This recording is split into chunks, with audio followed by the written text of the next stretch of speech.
Welcome everyone to Watching the Hawks. I am Tyrell Ventura, and joining me today to discuss this wall of silence and the horrors of the military-industrial complex wars is the host of The World According to Jesse, former UDT SEAL and Governor of Minnesota, Jesse Ventura. Always a pleasure having you on. Thank you, Tyrell. I'll state this.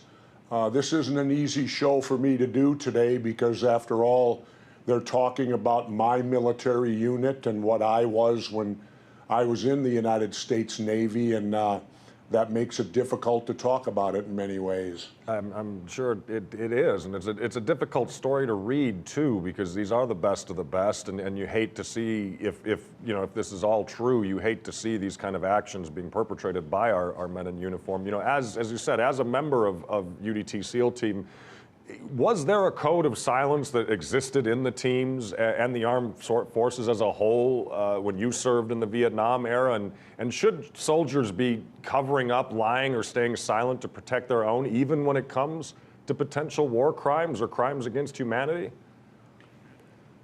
Well, it's something that each and every soldier, sailor, Marine airman would have to judge for themselves, because it falls to me under something that's called honor. And the only way you have honor is to tell the truth. A liar does not have honor. So ultimately, anyone involved, and let me state, I know nothing about all this. I know only what I've read lately. I wasn't there, so I don't want to judge who's telling the truth and who's not. But it comes down to honor. And that means at night you got to go home and look in the mirror. And you have to know, did I tell the truth? Did I have honor? Much like the great movie with Cuba Gooding and Robert De Niro, Men of Honor, about Carl Brashear, the black diver, Navy hard hat diver, the same thing, honor. And it comes down to that in situations like this.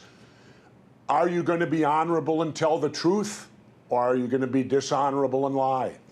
It's interesting because it feels like we've seen a lot of accusations in recent years, really horrific accusations, come out of these crimes. So some very much proven to be true, where you see soldiers like Gallagher or even Chris Kyle, and you hear these stories of sniping women and children indiscriminately. In this case, Gallagher allegedly stabbed a POW, a prisoner of war, to death, who was 15.